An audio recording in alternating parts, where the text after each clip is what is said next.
You're listening to episode number 30 of Liz's Healthy Table.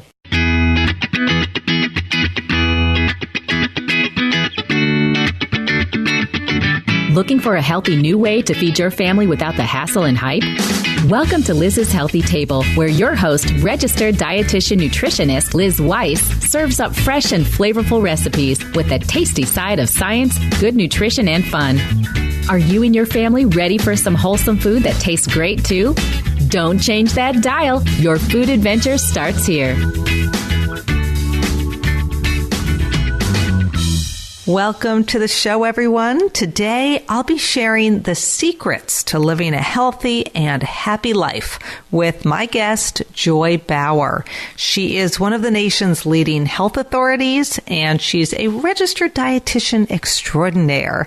Now, you may know Joy as the health and nutrition expert for the Today Show. You might know her from her new NBC television show, Health Plus Happiness, or maybe you're a fan of her Nourish snack line, or maybe you have one of her, not one, not two, maybe one of her 12 books.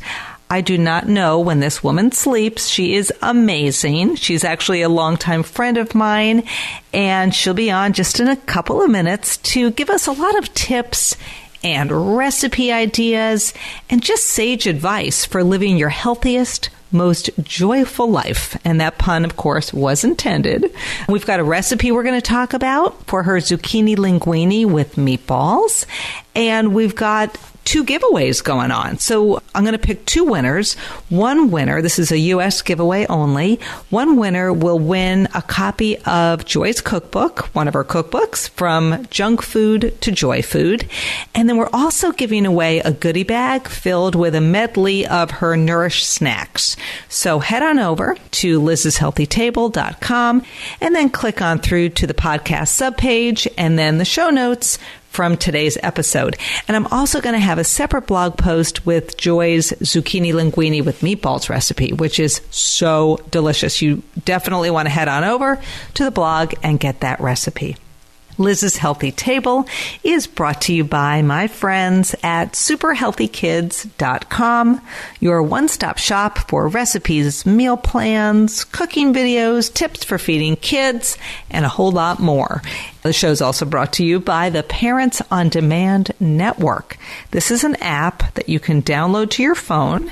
It is filled with parenting podcasts, including shows like the Crunchy Supermom podcast.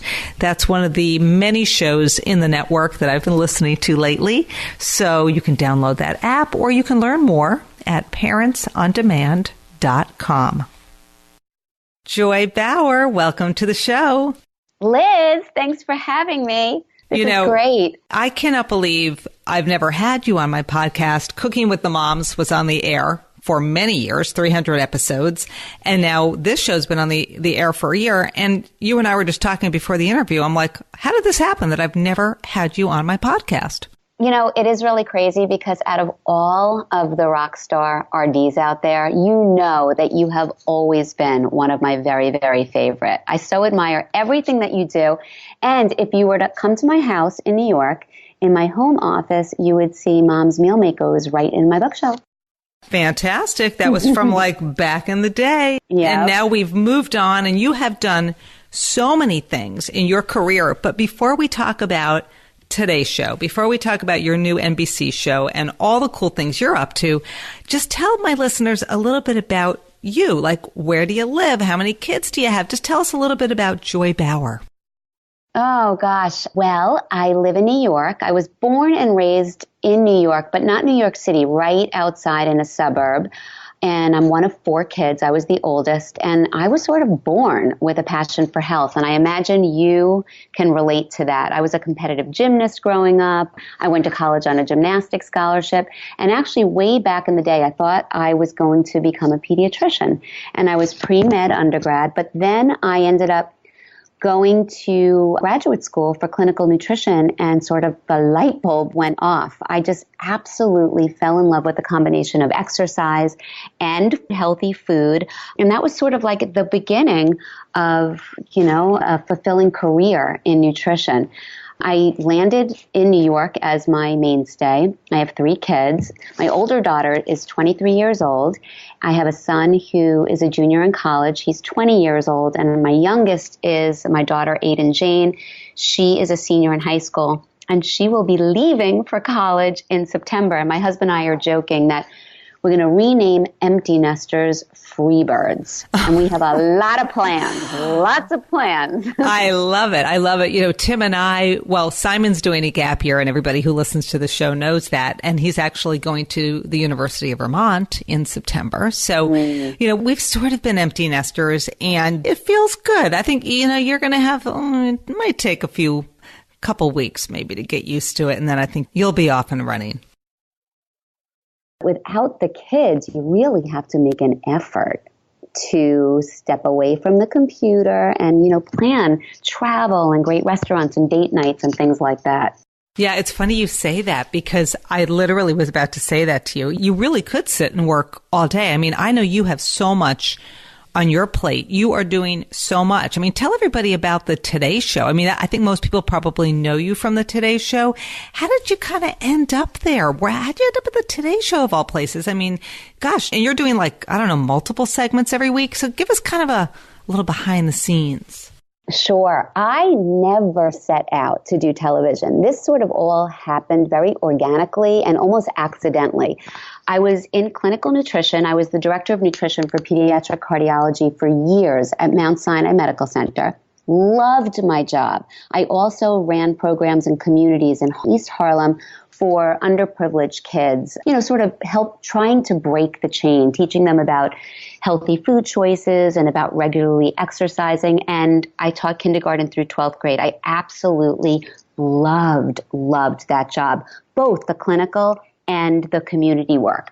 At the same time, I loved to write. So I was writing and writing and writing. I was writing freebies for newsletters. I was pitching to glossy magazines.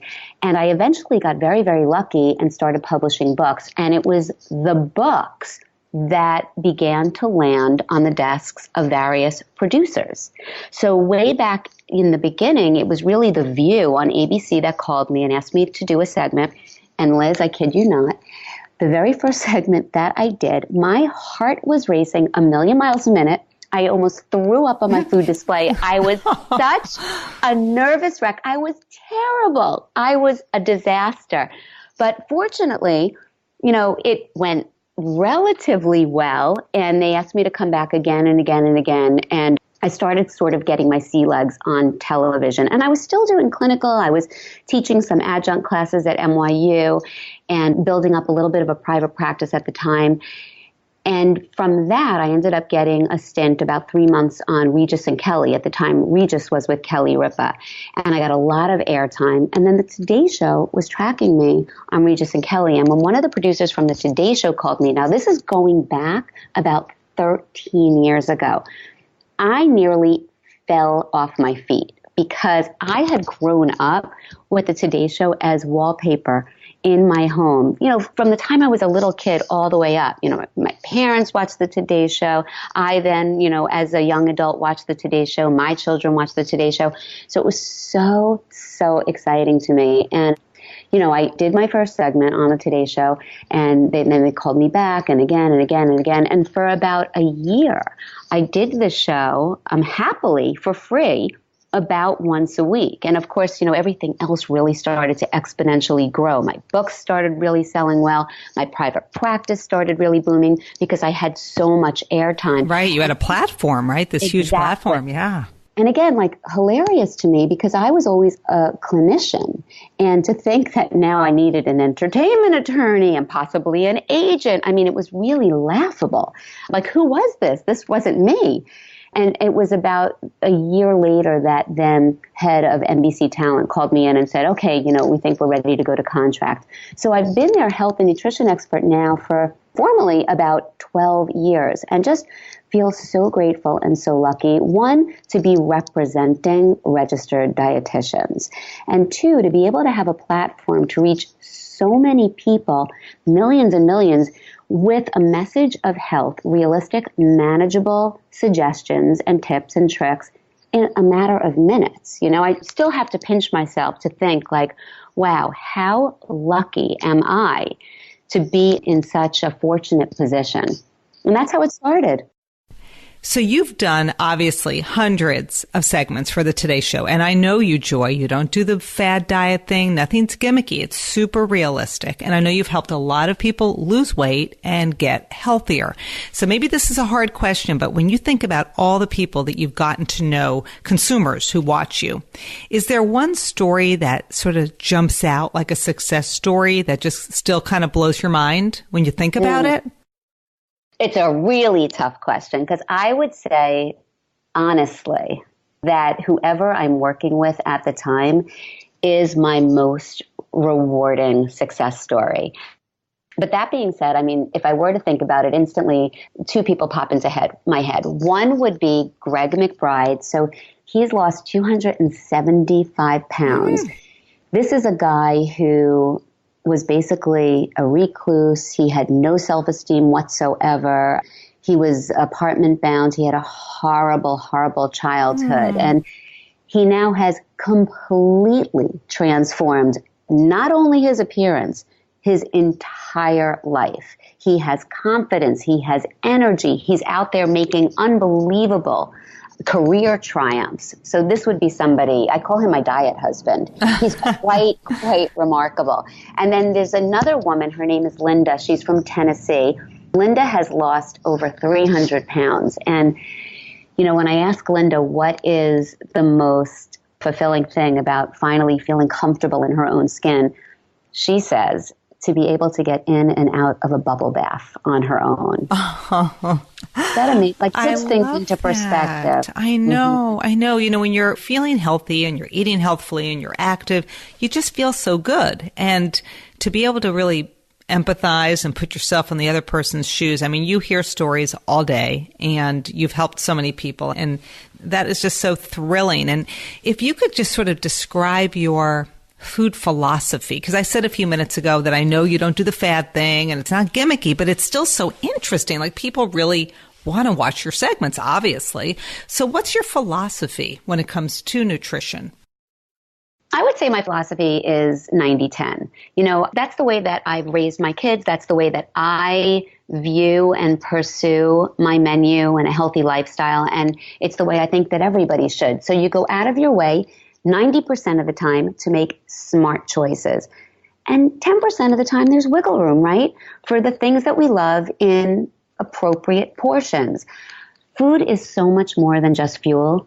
It's emotion, it's love, it's delicious. And I don't think anybody has to be perfect 24/7. And quite frankly, I think perfect is overrated.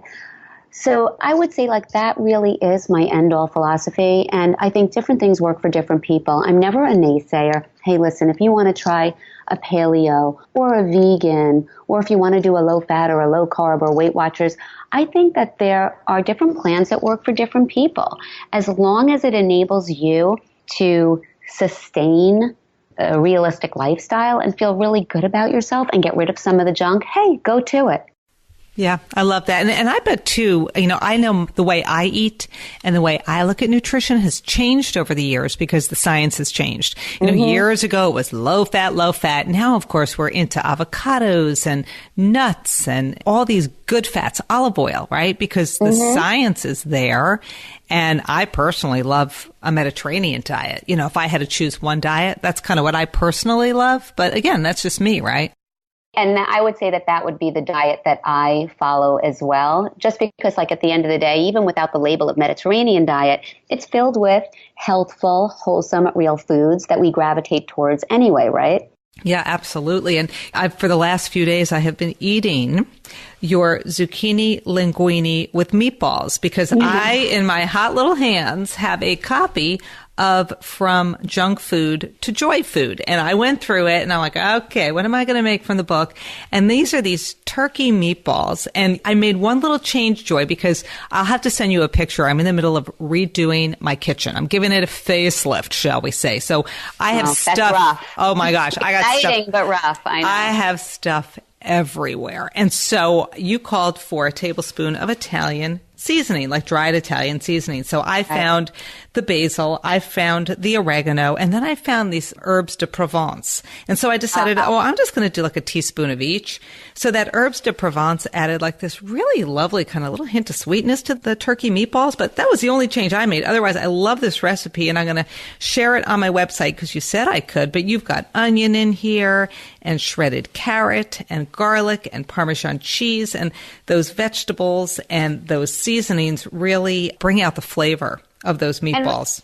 And I'm so glad that that's the recipe that you picked. I'm in love with all of the recipes in the book, but when you make meatballs, well, two of the easiest swaps that anybody could make is to simply switch from a fatty ground chuck to lean ground turkey. And I like anything that's about 90 to 93% lean. I don't like making turkey meatballs with 99% lean ground turkey because it's just too dry. But anything that's 90 or 90% lean is absolutely perfect. And also swapping the refined white breadcrumbs for oats.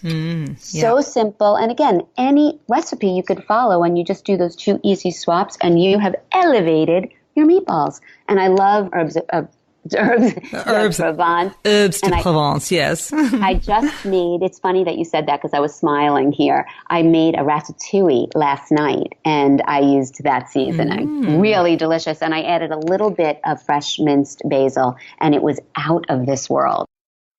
Yum. I love that. And, the oats, adding the oats, you're adding the whole grains. So like you said, you're elevating your meatballs. And then the other thing you did with this recipe is instead of using pasta, and I know you like pasta, I like pasta, but this was a fun twist. You made zucchini noodles or zoodles. And I have a little handheld spiralizer. So I spiralized up a bunch of zucchini. I sauteed them. I seasoned them. So I have been eating like the most delicious food for 2 days. So thank you, Joy, for feeding me in the middle of this kitchen renovation the other night. I'm like, everybody out of my way. And, it's like, I'm having Joy on the show. I got to make these meatballs. So super yummy. And so the book From Junk Food to Joy Food, we are doing a giveaway. So one lucky winner will win this cookbook. Tell everybody a little bit about From Junk Food to Joy Food. What's the premise behind the book?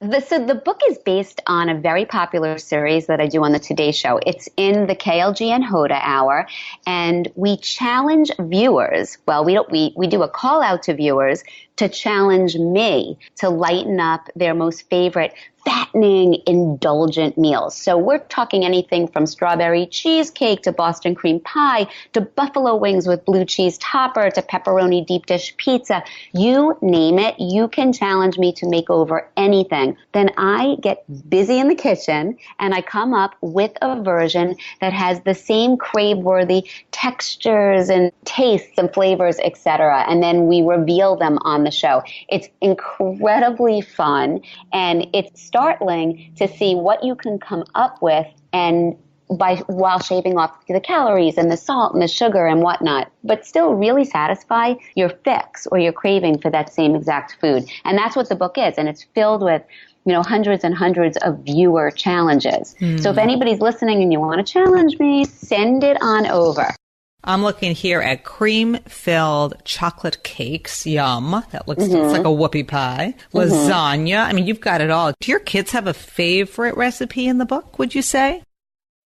I think each of the three of my kids would argue as to what their favorites are, but definitely the General Tso's chicken. Some people say General Tso's, some people say General Tso's. I call it General Joy's chicken. That's Cute. Always a favorite. They love my buffalo cauliflower wings with the blue cheese dip. They love my vegetable lo mein. And chocolate milkshakes is always a big hit. Eggs Benedict is another one that they love. I make a creamy hollandaise sauce using a yellow bell pepper instead of egg yolks and cream. Yeah, that's a popular one. How do you do that? Tell me about that. If you flip open to that page, it's at the very, very beginning. I use light cream cheese, a little bit of lemon juice, some seasonings, and a yellow bell pepper for that pop of signature color. And you just put it right in the food processor or a high-powered blender, and you genuinely get a hollandaise-like sauce. It's really delicious. Oh, that is so clever. I have done many a meal makeover in my day, and I never thought to do that. I will try this out when my kitchen is put back together. And I want to see the before and after pictures of your kitchen. You will not believe it. In fact, you know what? When I do a blog post on featuring your meatball recipe, I will put the before and after in that blog post, and I'll give you oh my gosh, it's just been, the tile's not up yet. So that's the only thing. But otherwise we're inching our way there, and it really looks great because my cabinets were this wood, like a natural wood, and now that we painted them white, it's just going to look really good. So I'm excited about that. But, you're going to have to do some visual, like Facebook Lives and things like that now that you're going to be sporting this gorgeous kitchen. I know. Well, you know what? It's still a very narrow kitchen, I will say, and I was not about to start knocking walls down, not at this point in my life. So it's just, like I said, it got a facelift, but it hasn't really had like a nose job, shall we say. Like, yeah, just like a little minor, a couple minor tweaks. But theoretically, the nose jobs actually get smaller versus larger. Oh, that's true. A reverse nose job. You want to do a breast enlargement. Oh, okay. A breast enlargement. This coming from two girls from New York. By the way, I grew up in New Rochelle, so I'm from the same area that you're from. Oh, I'm right here in Rybrook in Westchester. And we almost bought a house in Rye. My parents did many, many years ago. So we could have been neighbors, Joy. Oh, we would have been besties. I know. But we never would have left the kitchen. That's true. And I'm telling you, when your kids leave home, you better get out there. I better see you traveling a lot. I'll be following you on social media just to check out all your travels.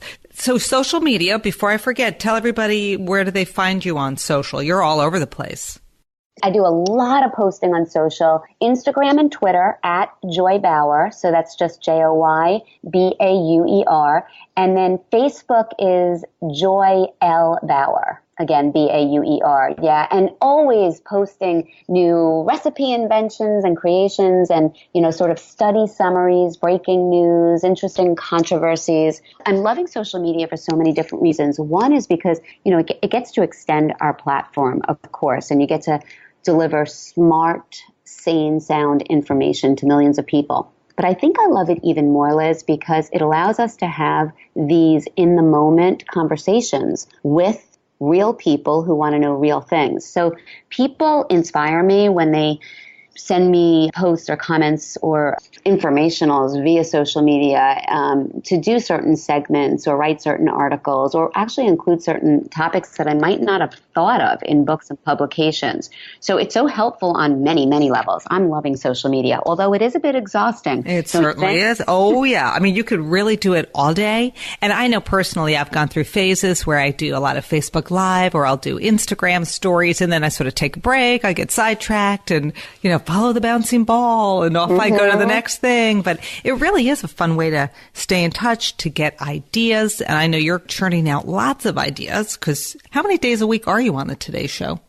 I'm on the Today Show about 4 days a week. I would say 3 to 4 days a week. Wow. It's such a great gig because the hours vary, and also the sort of tone of the segments change tremendously depending upon the hour. So, I'm rarely on the 7 o'clock hour. That's much more hard-hitting news. The 8 o'clock is really nice. It's lifestyle, but also relatively serious stuff at the same time. The 9 o'clock now is Megan, and I think Megyn Kelly's hour is getting better and better, and she's really sort of finding herself and her voice, and I like her so much. She is so smart, and she's all about girl power, and I think the more people get to know her, the more they're going to realize that. She had a little bit of a rocky start from the press and media perspective when she first launched, but I am rooting for her in a big way, and I'm forecasting that she's going to be here for a long time. And then, of course, there's the fun hour, the KLG and Hoda. They're my girlfriends like forever. I love them both dearly. We're super close. They always have my back. I always have theirs. And it's just a fun fest. You never really have to prepare too much for that hour because it can go in any which direction. And again, you get information out, but you also have, a lot of laughs at the same time. So I would say 3 to 4 days a week, but also we spend a lot of time filming my new show, which is not which is really exciting. It's not filmed in 30 Rock, but it's right around the corner on the Upper West Side as well. We've got a great studio, and I feel so blessed because we have a rock star production crew as well. They're just awesome. So Joy, tell everybody the name of your new show and give us kind of a glimpse. And what is it like to put a whole show together? Like, what's a day in the life of Joy Bauer when you're doing your new show? The new show is amazing. It's something that I've always dreamed of. It's called Health and Happiness, and it airs on NBC on the weekends. And depending upon where you live, it's a national show. It's actually an international show, but the air times vary a little bit, so people have to check their local listings. In the New York area, it's typically 12 o'clock noon on Saturday and also sometimes on Sundays. And it's just a 30-minute feel-good, empowering, happy show that is filled with all sorts of tips and tricks and strategies to enable people to be their best selves. So I do a lot of healthy recipes and food stuff. We also do medical innovations. I do a lot on exercise as well. We film around the corner from 30 Rock. The studio is gorgeous. Liz, if you ever are in the New York area and you have a free minute on your hands, I'm kind of laughing because I know you never have free minutes. But if you do, I would love to have you come and do a segment with me, just watch, hang out, have lunch. We have like 14-hour days when we shoot. Wow. It's pretty exhausting. But we could typically do a full show, a full 30-minute show in one day. Okay. So that's ambitious, but we tend to nail it. Wow. And so you're kind of like a couple weeks ahead of time, basically? Like you've got a few shows in the can already and you just keep cranking them out? Is that how it works? Yes. So we can actually film about 10 to 15 shows in a 2 to 3 week run. We're always still dropping additional segments in after we wrap during that 2 to 3 week slot. But for the most part, yeah, I mean, we can accomplish a lot. And my partner is the Mayo Clinic. So it's great because about 30% of the show I'm throwing to Mayo Clinic packages. And of course, they're in Minnesota and they have these amazing doctors in every single subspecialty. So, you know, I feel so lucky and so grateful. And I think it's, you know, a great service for people who are just looking for smart, easy to follow, digestible information. Yeah. One of the shows I watched, you made a banana bread in the slow cooker. And that just really intrigued me. I've never done that before. Yeah, fun. I mean, of course you can make the very same banana bread in the oven, but it's so fun to be able to whip it up, put it in the slow cooker before you go to sleep, and then wake up to this kitchen that smells absolutely out of this world and breakfast is served. That's a fun one. I love that. So do you have any new books on the horizon? Like, what can we expect from you in the coming months? I'm actually working on a book right now. It's going to launch the first week in October. It's called Food Remedies. And I tackle 20 different everyday ailments, or what I like to call nuisances, that we just tend to either deal with or we pop medicine for. And I did a deep dive into the research, and I present 5 top foods that can either help to alleviate the symptoms or in some instances could actually just help to get rid of the issue overall. And they're things like, you know, bloating and boosting energy and clearing brain fog and helping to cure a hangover and combating colds and flu and strengthening brittle nails and battling bad breath, all things like that. Yeah, it was a fun book to work on. And then I'm, of course, from the recipe standpoint, after I give you the 5 foods, I present health watering recipes that incorporate all of these foods. So it was a lot of fun to put together, actually. Very good. So in between the new show and the Today Show and the new book, you also have a line of snack foods called Nourish Snacks. And you are so sweet. And every now and then, every few months, every year or so, I get like a package in the mail. And I'm like, oh my gosh, more Nourish Snacks. So what are Nourish Snacks and where can people find them? Nourish Snacks is basically my 4th child. I am so madly in love with this snack line. I always wanted to get into the food business, but I wasn't quite sure when was the right time and what exactly I would be making and whipping up and rolling out with. Snacks just felt right because we all eat snacks every single day. It's a very, very noisy and confusing category. I wanted to come out with a line that was sort of one-stop shopping, that was made with, of course, high quality, nutrient-rich ingredients that people could trust because I had my name behind it. I make them in the kitchen, but also I wanted to make sure that they were crave-worthy, that they were delicious. And that's what my snack line is all about. We first launched last year with our sweet line. These were granola bites, and we have them in all sorts of flavors that I know people already love. Coconut vanilla, blueberry apple, double chocolate, chocolate peanut butter. So that's the line of the granola bites. But now we just came out with what I'm super excited about, our ancient grain crisp line. So this is the savory line. It's almost like a potato chip or popcorn alternative.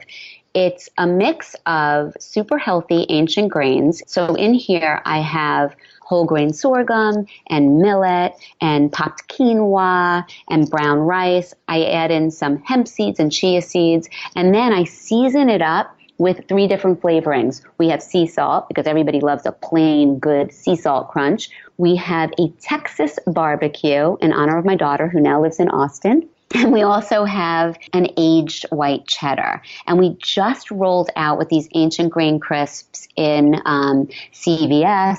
We rolled out in Kroger's nationally.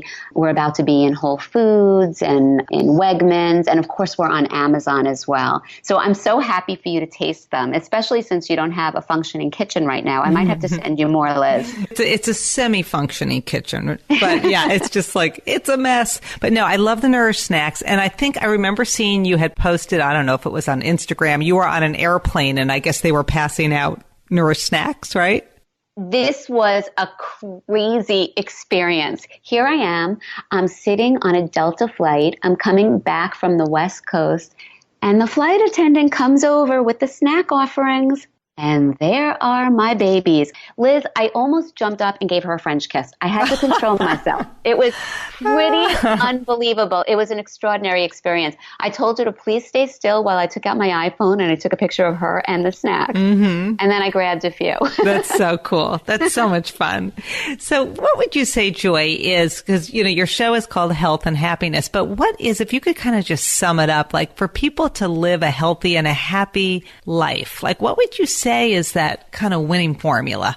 I would say to be grateful for what you have and all that you've accomplished, and not to get caught up on what you can do better and what you're missing out on. I think being happy and being positive, waking up in the morning and feeling like the glass is half full versus half empty has always been my winning formula. It's how I've tried to raise my kids. So eating healthy and exercising regularly aside, I think it's the mindset, you know, just being the best you that you can be, not sweating the small stuff. I know it sounds so cliche, but having a positive attitude to me is absolutely the most important thing that you can do. And I think also bringing other people up versus feeling competitive. One thing that I love about you, Liz, is you're all about spreading the love and bringing other RDs up with you, because it's not about a competition. It's about empowering people, right? And there is more than enough room. In fact, we need to, you know, have as many people in our momentum as we can. And that's what you're about, you know, girl power, boy power, RD power. That's what I think makes the world a better place. Yeah. And I love that, you know, and it's interesting you mentioned that whole positive thing, because I just read this study and it was about, well, the researchers looked at parents around mealtime, and they found that when there was a positive energy at mealtime or even throughout the day, kids were more likely to eat better. So if you're a kid and you live in a household where, it was a study of moms, so the mom feels more positive, you're more likely to eat a fruit or an extra vegetable at mealtime because everybody's happy. It's chill, right? But if there's that negative energy, then no, I don't want that. Or, you know, it just becomes, you know, it spirals down. And so something as simple as, you know, cooking with your kids and being joyful at mealtime really does encourage people to eat a healthier diet. So I think what you're saying is true. It's not cliche. I mean, there really is all that good science to say, yeah, feeling positive. You'll eat your broccoli, you know, you'll eat your spinach, you know, just keep that positive energy going. And I also think for parents, I think one of the most important lessons or pieces of advice that I can give is to always focus on what you should be eating versus what you shouldn't be eating. I think, and that goes hand in hand with being positive. All of the benefits and the perks and the joys of the beautiful, colorful produce versus don't eat this and don't eat this and this is bad. Right. Bringing up the fabulousness of the happy foods versus shaking your finger at the not so healthy foods. Yeah, I love it. Keep it positive. So I have this game I like to play on the podcast. It's season 2. It's like a chopped kind of a thing. And so I'm going to hand you an ingredient and tell me, what are you going to make for family dinner tonight? Okay. So, and you can use whatever else you have in your make-believe fridge right now. So I'm going to hand you 1 pound of boneless, skinless chicken breast. What are you going to make for dinner? Okay, this is a lightning round. So I have 2 things in my head right now. It's a tie. I'm either going to make grilled chicken parmesan, so simple, or I'm really into Moroccan seasonings right now. So I can also make a Moroccan chicken and sweet potato stew with chopped cilantro and parsley. What's in the seasoning? I would do cinnamon, some cumin, some cayenne. I would first boil it with a little bit of reduced sodium chicken broth. I would put in the chicken and the sweet potatoes. I might actually even put the chicken breasts in whole, and then I would shred it once they were cooked. I think I'm going in that direction. Okay.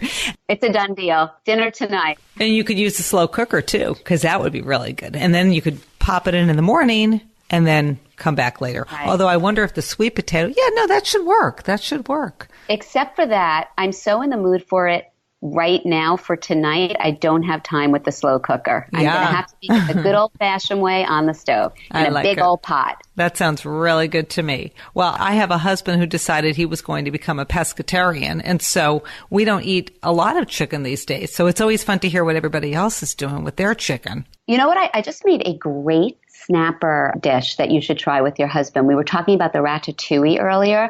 I did a huge big mound of ratatouille and I served it, and that's where the herbes de Provence came in, right? On top, I served roasted red snapper fillets. It was amazing, and we devoured it. Give it a shot. That sounds really good.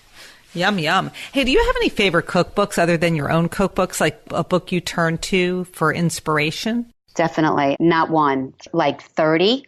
I collect cookbooks, and I never do the download electronic versions. I love beautiful hardcover cookbooks and softcover cookbooks as well. I'm not just saying this because we are on the phone. I love your 2 cookbooks. I love them, and I like the No Wine with Dinner as well, because we talked about the Mom's Guide to Meal Makeovers earlier. So yours are definitely up there on my list. I love anything Ellie Krieger does. So You Have It Made. I like that one. I like The Food You Crave.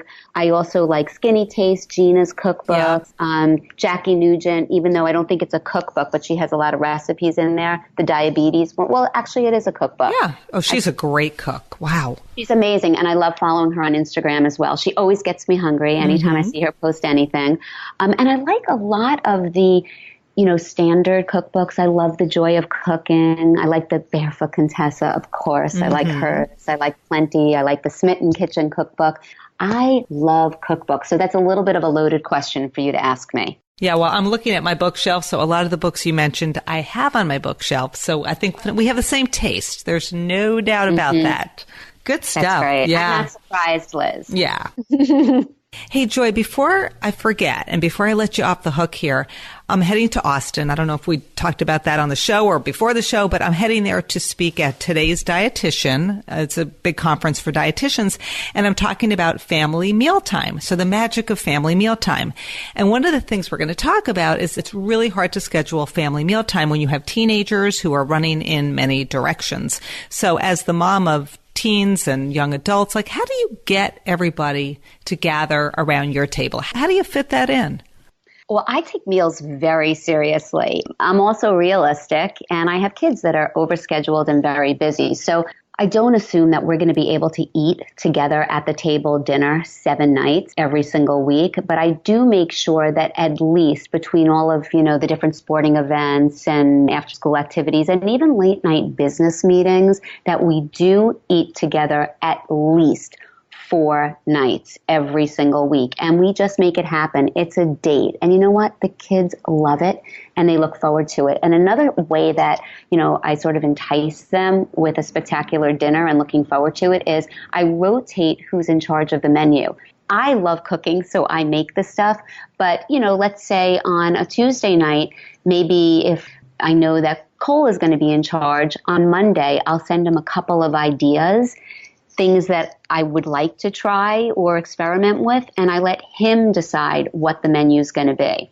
And then another night I might let Jesse do it or Aiden do it. Jesse doesn't live at home anymore, but this is the way I tackled it when everybody was together. And it really worked. And it made them excited about coming together.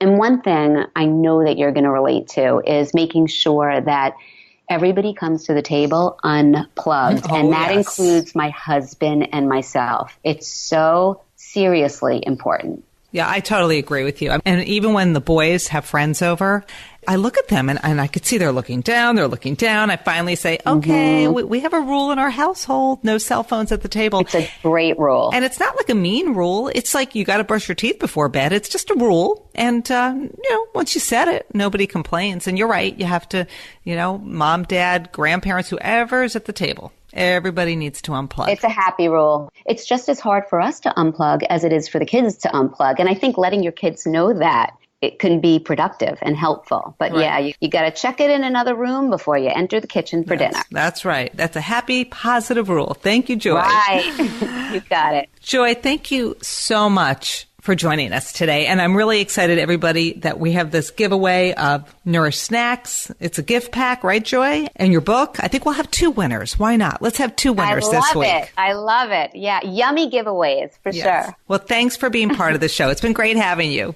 Oh, thank you, Liz. Please invite me back because I want the opportunity to gab with you at any point. And I'm really excited to see your kitchen after it's finished. All right. Well, I have to send you pictures. I have to do a blog post. We've got to edit this show.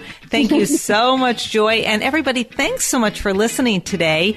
Don't forget to head on over to the show notes page on liz'shealthytable.com for the giveaway, and you definitely want to be entering this one. If you love the show, post a review on iTunes, Stitcher Radio, wherever you get your podcasts. And until next time, thanks for listening to Liz's Healthy Table.